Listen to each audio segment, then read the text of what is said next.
বৃহস্পতিবার তফসিল ঘোষণার পরপরই শুক্রবার রাজধানীর বুকে প্রকাশ্যে ইনকিলাব মঞ্চের আহ্বায়ক, যিনি সম্ভাব্য স্বতন্ত্র প্রার্থীও ছিলেন এই নির্বাচনে, ওসমান হাদির উপরে গুলিবর্ষণ করা হলো হত্যার উদ্দেশ্যে। কারা করতে পারে এবং কি উদ্দেশ্যে, এবং একই সঙ্গে এই নির্বাচনকে কেন্দ্র করে সংঘাতময় পরিস্থিতি তুমুল আকার ধারণ করতে পারে, এটি তারই কোনো ইঙ্গিত কিনা? জি, অনেক ধন্যবাদ। হাদি ভাইয়ের ঘটনায় জামাত শিবির অনেক তাড়াহুড়া করে ফেলেছে। ঘটনা ঘটার সঙ্গে সঙ্গেই তারা মির্জা আব্বাসকে ট্যাগিং করে একটা ব্লেম গেম খেললো খুব ভালোভাবে। এই ব্লেম গেমটা হাদি এই ঘটনায় আসামিদেরকে পালিয়ে যেতে সহযোগিতা করেছে, কারণ পুরা ফোকাসটা জামাত শিবির নিয়ে যেয়ে ফেলছে জামাত শিবিরের উপরে, যার ফলে এই আসামিটা কে তাকে নিয়ে অনুসন্ধান করার পরিবর্তে মির্জা আব্বাস ভাইয়ের বিরুদ্ধে স্লোগান দেওয়া শুরু হয়ে গেছে। এই সময়টাতে জুম্মার পরে ঘটনা ঘটলো না, সন্ধ্যা পর্যন্ত মির্জা আব্বাস ভাইকে নিয়ে ওরা ব্যাপক তৎপরতা দেখিয়েছে। অর্থাৎ 6 ঘন্টার মতো সময় নিয়ে দেওয়া হয়েছে আসামিদেরকে পালিয়ে দেওয়ার জন্য। এই সময়টা সৃষ্টি করেছে জামাত শিবির, আমি মনে করি আর কি। এবং কেন করেছে জানি না, কিন্তু তারা হয়তোবা রাজনৈতিক ভাবে মির্জা আব্বাস ভাইকে আঘাত করতে চেয়েছে, সেই কারণে হয়তোবা তারা খুনির কেউ না, কিন্তু ওই আঘাত করতে গিয়েও এটা বাস্তবতা যে সরকার, আইন শৃঙ্খলা রক্ষাকারী বাহিনী এই মানে খুনিদেরকে ধরতে পারলো না। এটাই হলো একটা বিষয়। সাকসেস রেট 0 খুনিদেরকে পাওয়ার ক্ষেত্রে, এবং তাদেরকে পুরো রাতটা সময় দেওয়া হলো যে তারা যেন সেফ এক্সিট নিতে পারে, নিরাপদে কোথাও যেতে পারে। তো এটাই আর কি, আপনারা যেটা দেখছেন আমরাও এটাই দেখছি। এবং এখন যেটা হয়েছে যে এই ঘটনাটাকে কেন্দ্র করে রাজনৈতিক ভাবে আরো কিছু মানুষকে স্যাবোটেজ করার চেষ্টা করছে। পুরনো বক্তব্য, তারপরে পুরনো ঘটনা, এগুলোকে এনে পেঁচানোর চেষ্টা করছে। মূল যে খুনি, সেই সিসিটিভি ফুটেজ পর্যবেক্ষণ করা, সিসিটিভি ফুটেজে 2-3টা ফুটেজ আসছে। ঢাকা শহরে কি মাত্র 2-3টা সিসি ক্যামেরা? অসংখ্য সিসি ক্যামেরা আছে। ওই বাইক কোথাও না কোথাও গিয়ে থেমেছে, সেখানে গিয়ে কাপড় পরিবর্তন করেছে, তারপরে আবার অন্য একটা বাহনে গেছে বা কাপড় পরিবর্তন করে গেছে। এই কোনো কিছুতে সার্ভিলেন্সের বাইরে না। হয়তোবা পুলিশ চেষ্টা করছে, কিন্তু ফলাফল এখন পর্যন্ত আমরা হাতে পেলাম না। এটাই আর কি, আপনারাও পাইনি, আমরাও পাইনি। এটাই পেলে ভালো হতো। অনেক নির্দোষ মানুষকে দোষারোপ করছে, রাজনৈতিক ভাবে ফায়দা নেওয়ার চেষ্টা করছে, ওই ফায়দাটা আর নিতে পারতো না। এটা আমরা বুঝতে পারছি, কিন্তু চক্রান্তকারী কারা, ফায়দা লোটাকারী, মানে ফায়দা এটা লুণ্ঠনকারী খুনি কারা আমরা জানি না, খুনি কারা আমরা জানি না, তবে ফায়দা লুটতে চাই তাদেরকে আমরা জানি। আচ্ছা, কারা লুটতে চাইছে? ঘোলা পানিতে মাছ শিকার করতে চাইছে কারা আপনার দৃষ্টিতে? এটা জামাত শিবির চেষ্টা করছে সারাক্ষণ, সাদিক কায়েম চেষ্টা করেছে, তারা দলের একবার জান প্রান্তে চেষ্টা করেছে। জুমা তো লাজ লজ্জা সব ছেড়ে মির্জা আব্বাসের উপর হামলেই পড়লো। মির্জা আব্বাস ভাইদের অনেকের গায়ে হাত দিল, ওখানে ছেলে পেলে অনেকে যারা জামাত শিবিরের সাথে সম্পৃক্ত, তারা তাদের আমিরকে নারায়ে তাকবীর দিয়ে স্লোগান দিয়ে অভিনন্দন জানালো, আর মির্জা আব্বাস ভাইকে ক্ষেত্রে হ্যারাসমেন্ট করলো।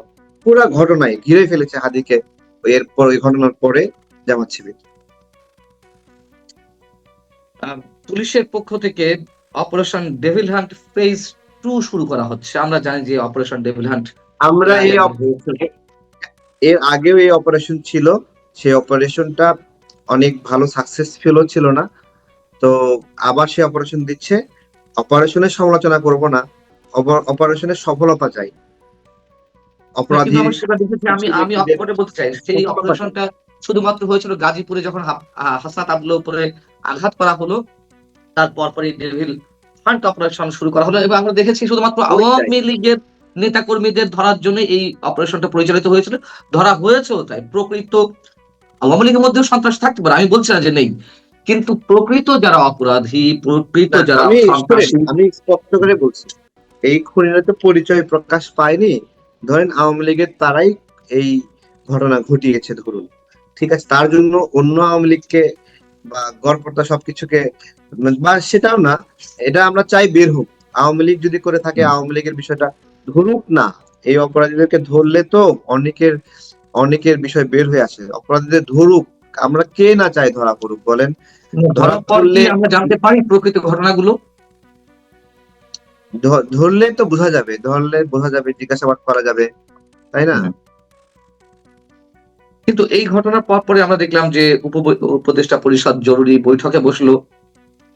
তার পরবর্তীতে শনিবার শনিবার ৩ দলের সঙ্গে বৈঠক করলেন প্রধান উপদেষ্টা। এই প্রশ্নটা এ কারণেই করছি যে তিনি অবশ্যই দেশে গুরুতর মুহূর্তে বিভিন্ন আচ্ছা, রাজনৈতিক দলের আমি সঙ্গে মত এই বিনিময় বিষয়ে করবেন। বলি, 3 দলের সঙ্গে যে বৈঠক করেছে, 3 দলের কোন একটা সংকট হলেই 3 দলের সঙ্গে বৈঠক করে আমি সরকার। ঠিক এই প্রশ্নটা করতে তো চাচ্ছি। হ্যাঁ। হ্যাঁ, আমি একটু বলছি যে এই 3 দলের সাথে বৈঠক করে কি কোনো সমাধান হয়? তারাই কি একমাত্র বাংলাদেশ? বাংলাদেশে আরো রাজনৈতিক দল আছে না? 3 দলের সাথে তো বারবার বসে, তাহলে শান্তি কেন ফিরে আসে না? এই 3 দল তো এনাফ না শান্তি প্রতিষ্ঠা করার জন্য। এই যে এনসিপি কে এখানে বসিয়েছে, বিএনপি জামাতের সঙ্গে বসিয়ে ভাব নেয় এনসিপিও এত বড় একটা দল। কেউ দাম দেয় না, বিএনপির সাথে বসিয়ে দাম বাড়ানোর চেষ্টা করে ডক্টর ইউনূস। তাদেরকে দিয়ে যে হয় না, তার তো প্রমাণিত হচ্ছে, তাই না? একটা সোশ্যাল রিকনসিলিয়েশন দরকার, সামাজিক সমন্বয় দরকার। আমরা কমিউনিটি পুলিশিং বলি না, যে হুম, পুলিশিং হুম। কমিউনিটি কখন করে? যে পুলিশ একা একা চোর ধরতে পারছে না, অপরাধীদের ধরতে পারছে না, তখন সমাজের মানুষদেরকে নিয়ে একটা কমিউনিটি ওয়ার্ক করে। তেমনি রাজনীতিতে যে 3 দল মিলে যা করতেছে, এই যে আপনার হলো বিএনপি, ঠিক আছে, যাদের গার্ডস আছে তারা বাংলাদেশের প্রধান স্টেক হোল্ডার, ঠিক আছে, কিন্তু জামাত কি বাংলাদেশের প্রধান স্টেক হোল্ডার? 5% মানুষের প্রতিনিধিত্ব করে হয়তোবা, সেটা কি প্রধান স্টেক হোল্ডার হয়? আর এনসিপি কি 1% মানুষেরও প্রতিনিধিত্ব করে বাংলাদেশের? বাকি বাংলাদেশের নাগরিকরা কি হাওয়া? 3 দলকে মিলে আপনার হলো তারা সবকিছু করে ফেলবে, তা করতে করে না কেন? হোক না, হলে তো দেশের ভালো হয়। পারে না তো তারা। তাদের হুকুমত কি আছে কোথাও? তাদের হুকুমত স্কুল, কলেজ, মাদ্রাসা, বাজার, লঞ্চ ঘাট, বন্দর, কোথাও তাদের হুকুমত আছে? তাদের কথা কেউ দাম দেয়? তাহলে আমার প্রশ্ন হচ্ছে যে কেন প্রধান উপদেষ্টা ডক্টর ইউনূস ঘুরে ফিরে এই ৩ দলকে বেছে নেয়? আর সব রাজনৈতিক দলগুলোকে এক এইটাই তো, ধরনের উপেক্ষা করে? আমরা এটা অনেকবার বলেছি, আমরা দেখেন, আমরা এটা অনেকবার বলেছি, বললাম না, ডক্টর ইউনূস এনসিপি কে প্রমোট করার একটা প্যাকেজ নিয়ে আসছে। ছেলেপেলে পারে না, ভার নিতে পারে না, তারপরেও এদেরকে সামনে আগায় দেয়। লোড নিতে পারতেছে না, বেকা হয়ে গেছে লোড ভারে, ঠিক আছে, নিতে পারে না, তারপরে এদের চাপায় দেয়, বিএনপির পাশে বসায় হাতি হাতি হাতি হিসেবে উপস্থাপন করার চেষ্টা করে। কিন্তু মানে তো হাতির বাচ্চা তো দূরের কথা, ইঁদুরের মতো তার মানে শারীরিক অবয়ব, তাকে দিয়ে আপনি ভার বহন করার জন্য দেন, কিন্তু যারা ভার বহনে সক্ষম তাদেরকে এখানে সংযুক্ত করা হয় না। এখানে অনেক রাজনৈতিক দল আছে, ইসলামী আন্দোলন আছে, গণ অধিকার আছে, জাতীয় পার্টি আছে, সিপিবি আরো আছে। 30টা দল আছে। তারপরে আর আওয়ামী লীগ কেন বাইরে থাকবে আলোচনার? বাইরে রেখে কি লাভ হয়? আপনি আপনি রিকনসিলিয়েশন বোঝেন, সমন্বয় বোঝেন, সামাজিক সমন্বয়? এক আন্দোলনে পুরা সোসাইটির 20% নাগরিককে আপনারা সিস্টেমের বাইরে রাখবেন? এভাবে এভাবে শান্তি আসবে? বলতে পারেন টাইট দেন, টাইট দেন, ভাই টাইট দিলে টাইট হয়, কিন্তু ছিঁড়েও যায়, ভেঙেও যায়, ফেটেও যায় টাইট দিলে, ঠিক আছে? তো তো তখন কিভাবে নিয়ন্ত্রণ করবেন? আমরা বারবার বলছি, আমাদেরকে এই সংকটের সময়ও আমরা সাহস নিয়ে বলছি যে সামাজিক সমন্বয় প্রয়োজন, সামাজিক চুক্তি প্রয়োজন, সকল রাজনৈতিক দলগুলো নিয়ে শান্তির আলাপ প্রয়োজন। সেইটা না করে 2-3টা দলকে ডেকে আনে, এত এত পারে শান্তি প্রতিষ্ঠা হয় না কেন?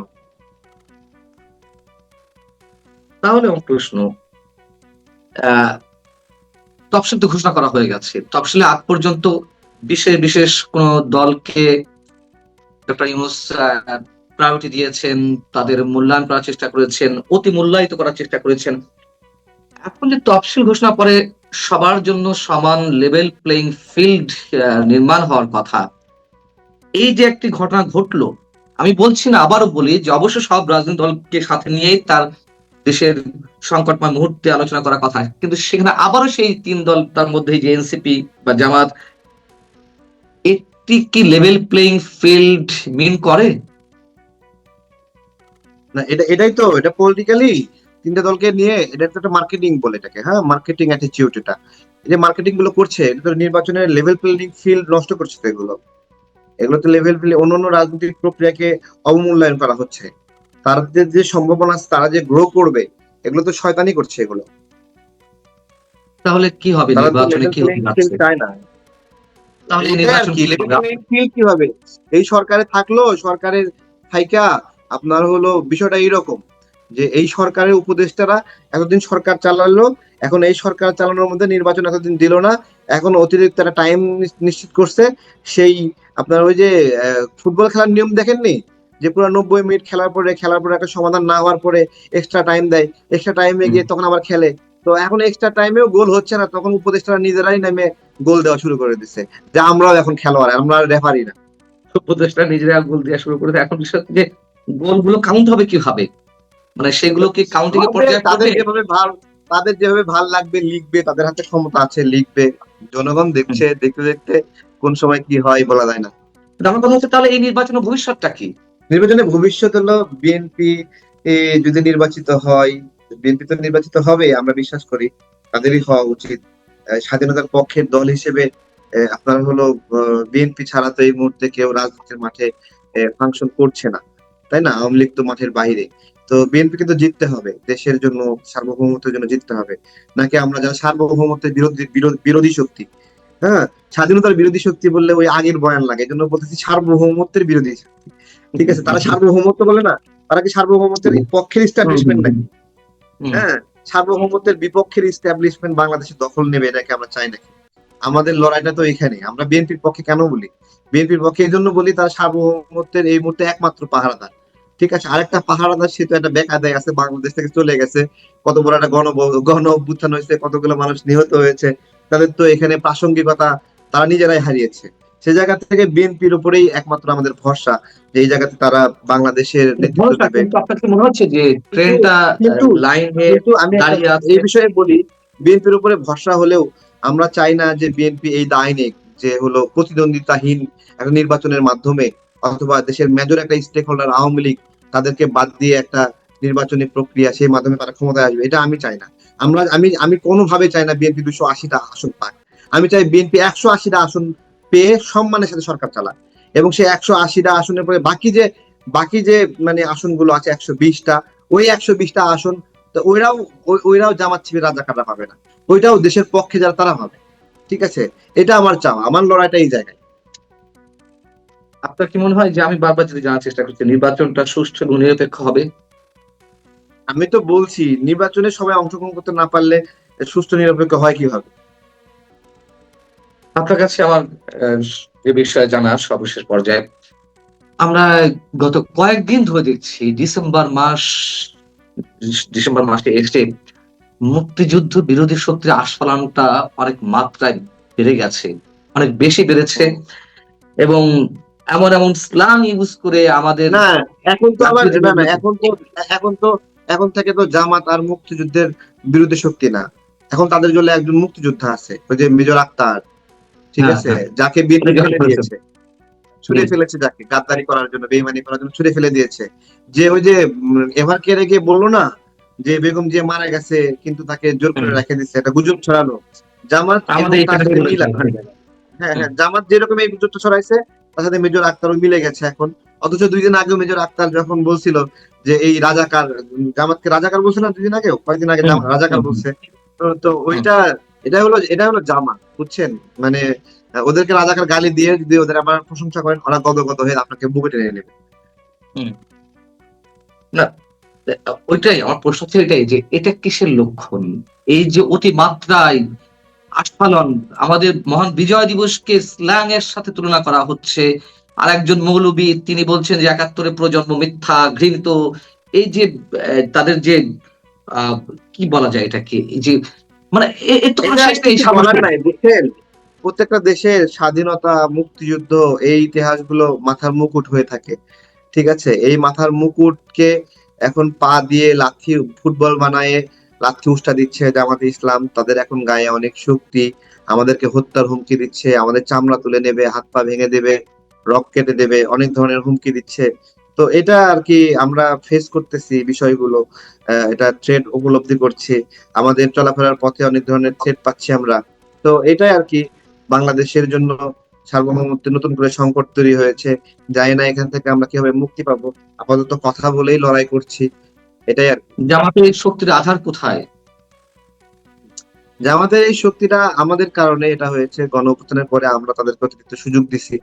হ্যাঁ, আন্দোলন করলাম আমরা, এরা ছিল লুকায় আওয়ামী লীগের লুঙ্গির তলে, আন্দোলনের পর হঠাৎ করে বাইরে হয়ে বলতেছে যে নারায়ে তাকবীর। ঠিক আছে, তো এই হলো বিষয়।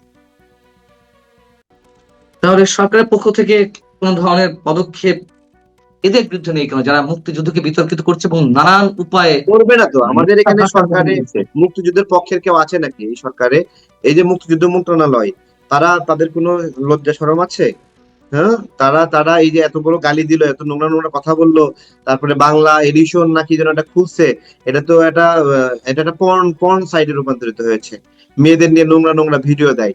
হ্যাঁ, তো এই যে এত বড় নোংরা কথা বললো যে আমাদের বীরঙ্গনারা পতিতা, এই ওয়েবসাইট থেকে ছাড়লো, ইউটিউব চ্যানেল থেকে ছাড়লো, ঠিক আছে?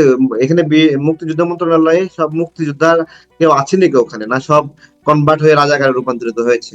না হলে ওরা ওরা কোনো প্রতিক্রিয়া জানাইছে, কোনো কোনো কোনো নিষেধাজ্ঞা দিছে, কিছু বলছে, মামলা করছে? কার কাজ? এতগুলো টাকা দিয়ে একটা মন্ত্রণালয় চলে, সেই মন্ত্রণালয়ের টাকা ওদের হাওয়া খাওয়ার জন্য নাকি? দুর্ভাগ্য আমাদের। তারেক রহমান, ভালো থাকুন আপনি। আপনার জন্য শুভকামনা, ধন্যবাদ আপনার জন্য আপনাকে, শুভকামনা। অনেক অনেক শুভকামনা। দর্শক, আপনারা ভালো থাকুন। আল্লাহ হাফেজ।